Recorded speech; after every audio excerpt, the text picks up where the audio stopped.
Yo, nous voilà à Hong Kong, deuxième étape de notre Asian Tour. On va découvrir la ville à travers le récit de 4 personnes influentes. Ils contribuent à la street culture hongkongaise. On va parler de hip-hop, de skate, de musique, de sneakers et de cinéma.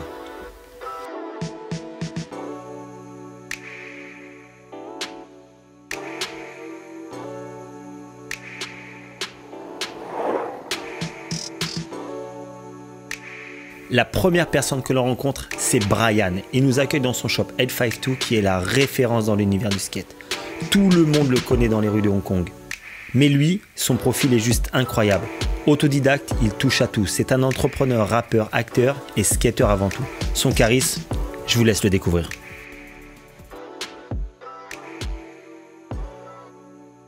So we've been here since 2016 and next year, Y2TV celebrating 20th anniversary, man. I'm hyped. Yeah, thank you. Thanks for coming. Good meeting you guys, man. So yeah, this is the shop. Check it out. We got every skate products that you need, every shoes, whatever you want. Check it out, Y2TV. What you got? You got Vans? Oh yeah, so we got Vans, we got Adidas, and then we got New Balance Numeric, and then we just did the latest collaboration. Yes, sir. That's la the collaboration qu'il a fait. Yep. Original shape and you say original color, right? Yeah, back original. in the 60s or Back in the 90s, early 90s, sorry. yeah. Sorry, Yeah. early 90s. So it's like inspired heavily by this iconic skate shoes, Callaway. People that know, if you know, you know. So it's Y2TV, New Balance Numeric collabo that we did. Obviously small amount, so yeah, man. So we just find out that 852 is not the zip code, but the country code of Hong Yeah, Kong, right? there is no, so it's an area code, right? Oh, and yeah. in Hong Kong, it's no country code. Okay. So when you dial, it's just Y2TV. There's no like 1 or or 61 or whatever. Straight Y2TV and then So it's like country and area. It's just one Y2TV. So we here. I was born in Jakarta, moved to Hong Kong when I was 11.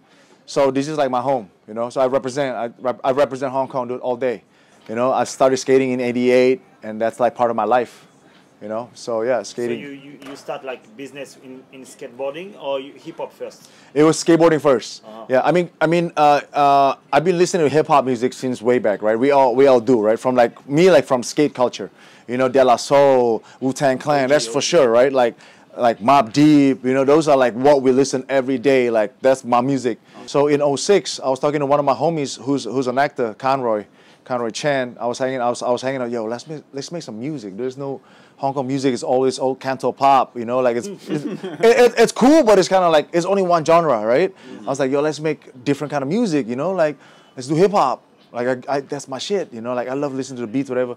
So I kind of was like, fuck, let's do it. But both of us are not musicians. We don't play music. We don't do shit. I always MC for a lot of events, but I don't.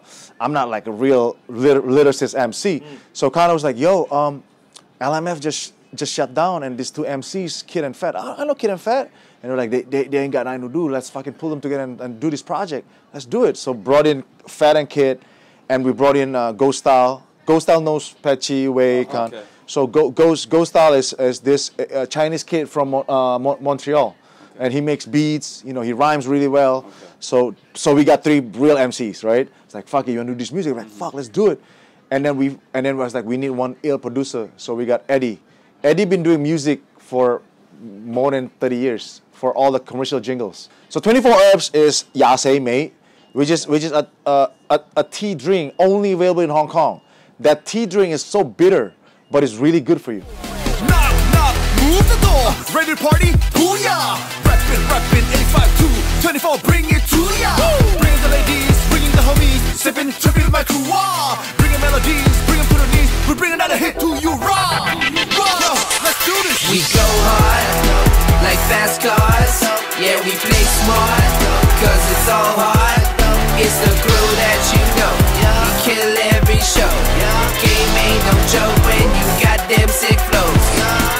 And then that's in 2006, and we already released 2 albums. Now we're working on our 3rd album. We're really slow, we're really slow. Yeah, because you have another business. I got this, and then I also got a barbershop. 2015, I opened a barbershop called Handsome Factory. Yeah, fucking trim down, fucking fade, whatever. So we have 3 barbershop now, opening the 4th one in next year, mid of February. 2015, I did a movie with Keanu Reeves, which is shot in Beijing, and then it's a Hollywood production, shot in Beijing, and then it was like 6 months in Beijing and 1 month in Hong Kong. But I only shot. It's called Man of Tai Chi. Check it out. Okay. Yeah. It's in Netflix. I think iTunes as well. So that and then Matt Keanu like brought him to the shop and then I brought him to the shop and this kid saw him like what the fuck? It's just some funny shit. Après le shop, Brian nous a fait visiter son quartier Causeway Bay. Perso, on est fan de ce district. Il y a des fringues, il y a de la bouffe à chaque coin de rue. Les marques du moment telles que Bape, Neighborhood, Off-White, Cloud qui sont difficiles à trouver sur Paris. Alors qu'ici, tout est regroupé dans un même quartier. On en a profité pour faire quelques emplettes, on a fait le plein d'énergie, de spécialités locales pour finir dans son skatepark. Vance collab avec Y2TV.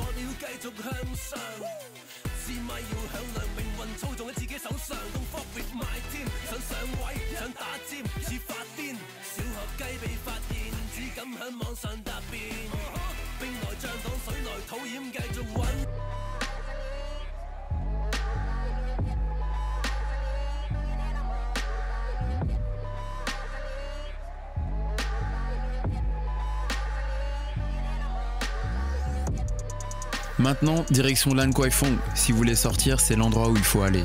On va rencontrer Daryl Griggs, un collègue à moi DJ. Il est directeur artistique du Volar Club. D'origine coréenne et britannique, il est de la même génération que Brian. C'est parti pour son entrevue. This club we're in right now has been here for about 15 years. 15? Okay. Yeah, 15 years. So this one and a few other clubs were like kind of the only real underground clubs in Lan Kwai Fong. So this area we're in is called Central Lan Kwai Fong. Okay. And it's kind of the main area in Hong Kong where a lot of the expats or foreigners that live here or tourists will mainly come here to party. So you can see outside there's a lot of bars, Packed a lot already, of clubs. yeah. Crowded. You know, so this place is very much known for its underground scene. So the room we're in right now is the hip hop room. So we've had a lot of artists here. We've had like, Talib, Rich Chigga, the Haya brothers, DJ Blaze was here as well. He dropped a few tracks here. But yeah, so we get a lot of different kind of DJs and artists roll through here. Myself, I'm born here. Well, actually, I came here when I was 6 months old, so almost born here, but yeah, super young. And then grew up here pretty much my whole life. Moved to London for a little bit, for about 8 years, and then moved back here again about 3 years ago. Okay. And then how I got into music really was around the same period as Brian, but with a few different other people who opened a shop called BFD. Okay. So that shop was kind of Hong Kong, I guess you can say Hong Kong's first really like proper skate shop slash hip hop shop. So before 852? Oh, way before. Okay. Way before. So that time Brian was part of the crew. Actually, Brian was part of BFD, the crew as well. BFD 係全香港第一個開嘅板鋪，係板姐開嘅板鋪。But what was special about that shop, it was the first shop I'd like to say in Asia where we were all battle DJs. So DJ Tommy, he won the 1996 DMC World Championship. Oh yeah! Why you wanna do this to me, boy?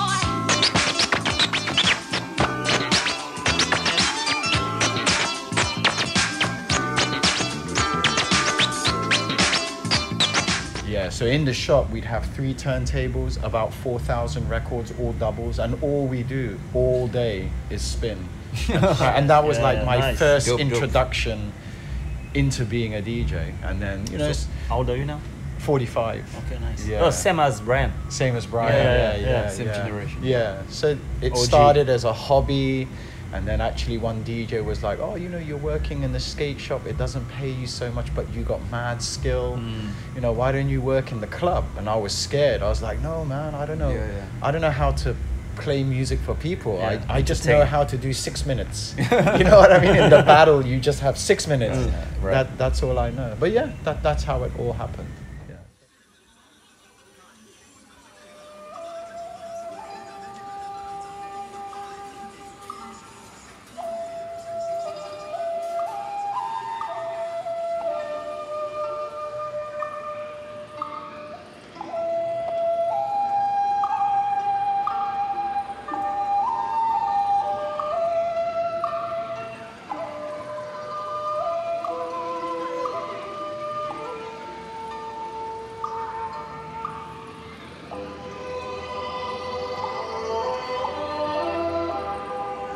va parler basket, et plus particulièrement de sneakers. Le monsieur avec qui on marche, c'est Billy Pang. Chez lui, la sneaker, c'est une histoire de famille. Dans le quartier de Mong Kok, son papa est l'un des fondateurs de la Sneaker Street. Il est à la tête de plusieurs boutiques et a aussi sa propre marque, Daoud. On le rejoint pour le déjeuner et notre ami coréen Jae-woo, qui vit aussi à Hong Kong, s'est joint à nous.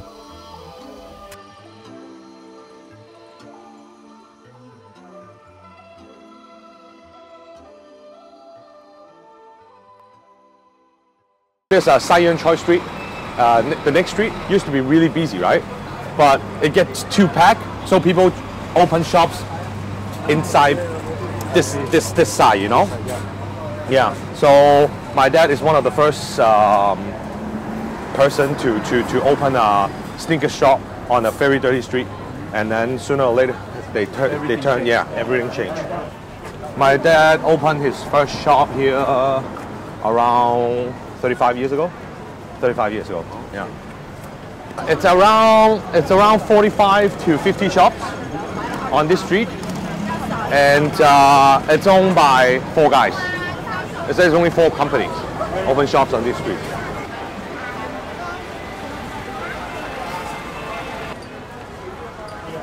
Whenever I need shoes to do interview, I come to this guy. Hey, can I borrow some shoes?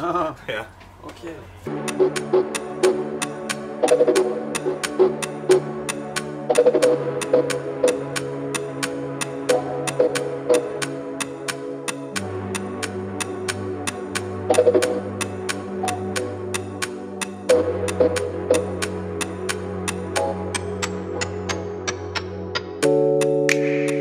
I don't stay away from the hot spot, you know. I want to go local. I want to learn about the culture, you know. Yeah. It's exactly what the friends want to do in Hong Kong and China too, right?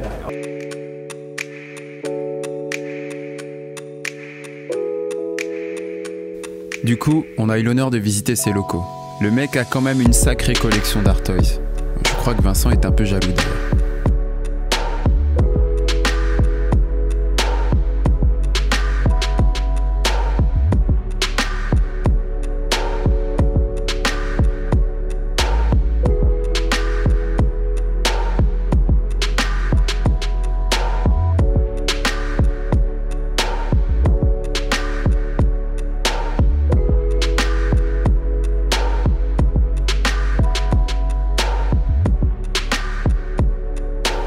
Parlons cuisine, lui c'est Stéphane, c'est un Français. C'est un chef comme moi, mais il n'a pas le même corps que moi. Les filles, c'est cadeau. Il a participé à Mister Hong Kong qui a été un tremplin pour lancer sa carrière d'acteur à la télé et au cinéma. Il est actuellement à l'affiche de Ip Man 4 Legacy. Yongchun.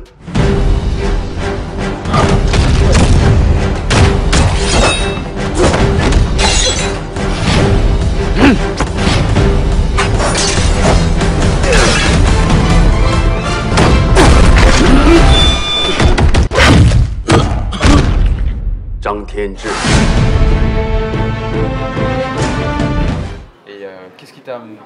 C'est quoi le moment qui a fait que tu as basculé dans le cinéma? Le cinéma, c'est aussi par hasard, parce qu'en fait, je suis rentré en 2003. Donc ça s'est passé au moment où tu es revenu ici, quoi. Ouais, je suis rentré en 2003. J'ai cherché à postuler pour un travail. J'ai trouvé un travail qui s'appelle un magasin d'enfants, qui s'appelle Orchestra, d'accord. Ouais, c'est connu. Ouais. Une bonne compagnie, quoi, tu vois. Et je suis rentré dans la compagnie et le boss il m'a fait allez, tu repars en France. Je sais pourquoi. Il t'a mis là-bas. Il m'a mis en formation 6 mois à Montpellier. Je dis bon bah écoute pas mal quoi, c'est mieux que tu m'as pas dit la banlieue. Ouais, donc je suis parti à Montpellier 6 mois et après je suis rentré. Et dans mon truc là, dans la boîte, c'était que des filles parce qu'il y a beaucoup de merchandisers. Pas beaucoup de garçons, tu vois. Elles sont plus au courant de ce qui se passe à Hong Kong, tu vois. Ils m'ont dit, il y a une émission, enfin, il y a un programme sur la première chaîne télévisée hongkongaise, ça s'appelle TVB. Ouais. Avant, c'était sur Asie. Asie, c'était numéro 2, tu vois. C'est France 2, par exemple, tu vois. Là, c'est TF1. Maintenant, c'est TF1 organise le premier concours. Monsieur Hong Kong. J'ai dit, ah, monsieur Hong Kong, je veux pas faire ça, je veux pas faire ça. Mais si, c'est marrant et tout. De toute façon, nous, on va postuler, on va mettre ta candidature et puis on verra. J'ai dit, bon, vas-y, mettez-la, on verra. Et vraiment, ils ont demandé un rendez-vous. Je suis parti là-bas et ils m'ont dit, mais ton profil, il est excellent, quoi, parce que hongkongais, parce que normalement tu dois être hongkongais pour participer, tu vois. Tu es hongkongais, mais tu as vécu en France, donc pour nous, ça vient de t'avoir en candidat, tu vois. Mon premier film, ils m'ont tout de suite envoyé vers Hangzhou, en tant que Mongolien, ils m'ont mis des barbes et tout, tu vois, une fausse perruque. Et vraiment, un super, hein, je faisais en 2006. Donc 3 ans après. C'est bien. Même pas, j'ai signé. Monsieur Hong Kong, c'était 2005-2006 alors. 2005, ouais. Okay. Et même 2005, 2 mois après, on va dire, 2 mois après. Je suis parti à Hangzhou, j'ai fait ça. T'avais du acting déjà? T'avais même pas d'acting? Même pas d'acting, rien. Ils m'ont juste dit que je pense que t'es assez mature pour. T'as du vécu, tu vois, ils ont vu quoi. Mais après le film est sorti bien, cheval et tout, je me battais avec des armes et tout. Mais la voix, mais la voix, ils m'ont doublé. Ils m'ont doublé la voix. Ouais, t'étais pas encore assez fluent quoi. Ils m'ont doublé la voix direct. Mais moi, je fais un ça passe encore mieux encore. Comment ça se passe au niveau des autres acteurs? Vous êtes en compétition ou alors chacun, apprécie, vous appréciez entre vous Est-ce que tu t'es fait des potes d'ailleurs dans ces acteurs? Moi, je vais dire un truc, c'est que Donnie Yen, c'est ton pote et il vient à la maison, c'est ça? Voilà, c'est ça qu'on voulait savoir. Moi, non, par exemple, tu vois, Donnie Yen, lui, on va dire, à Hong Kong, il différencie beaucoup le cinéma et la télévision. D'accord? Quand tu fais de la télévision, moi, télévision, on va dire, je suis pas le numéro 1, mais je suis le numéro 2 ou le numéro 3 par exemple. T'es dans le top 3. Voilà. Okay. Mais cinéma, c'est autre chose.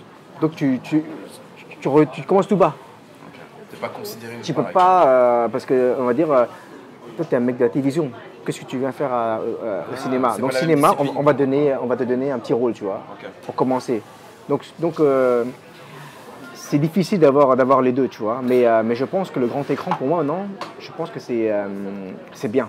C'est pour ça que je pense que c'est différent, tu vois. Moi, mes collègues, quand j'ai commencé il y a 10 ans, quand je les regardais, tu vois, c'était toi, moi, par exemple, et puis ils venaient à manger à la maison, bien sûr, tu vois. Donc, et comme c'était un peu nouveau, moi à l'époque, tu sais, avec Mister Hong Kong, ça a quand même donné pas mal d'effets, tu vois, parce que c'était la première année ils ont fait Mister Hong Kong. Ouais, c'était tout nouveau pour eux. Ouais, c'était un nouveau background, un français chinois. Donc il y avait plein de pubs des marques françaises qui me prenaient pour me représenter en ambassadeur ou quoi, faire des fashion shows. Et donc c'était pas mal, je gagnais pas mal, quoi, tu vois. Et mes collègues qui viennent rentrer, ils étaient là, t'as beaucoup de jobs et tout, tu vois, travail dur et tout, je pense que c'est la seule clé, quoi, tu vois, c'est ça, quoi. Mais moi, par contre, même si je travaillais dur, à l'époque, je pouvais pas. À part les trucs photogéniques, voilà, je parlais pas, mais dès que je parlais, mon contenu était pourri, donc ça retombait, quoi. Ouais, ta côte est rebaissée. Voilà. Et donc, comment on va dire, j'ai quitté, entre guillemets, la télévision, j'ai fait mon restaurant. Ces mecs-là, ces amis-là, ces collègues-là, là maintenant, à l'heure actuelle, ils sont number one de la télévision. Et quand je les vois... Vous avez toujours les mêmes liens, quoi. Toujours les mêmes liens. Okay. Mais c'est vrai que tu les vois, ils sont plus busy, quoi. Okay. Et moi, je me suis dit, j'ai quitté TV, enfin, j'ai ouvert mon restaurant, je me suis mis dans mon restaurant, et voilà, ces années-là, eux, ils sont arrivés au top. Okay. Ils ont bossé, ils ont bossé aussi, ouais. Okay. Donc, c'est-à-dire que si moi, j'aurais pas fait mon restaurant, qu'est-ce que ça aurait fait, tu vois? Est-ce que j'aurais pu être maintenant aussi number one, ou mon chinois il était pas très bien, donc au contraire ça m'a plus encore fait retomber, donc je sais pas.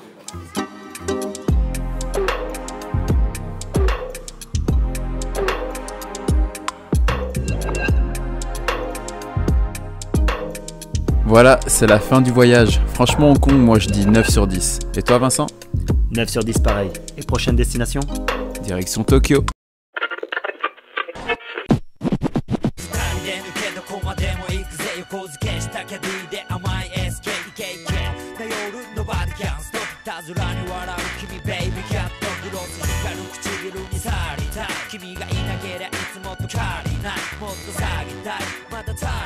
Just 2人抜けでパーリータイム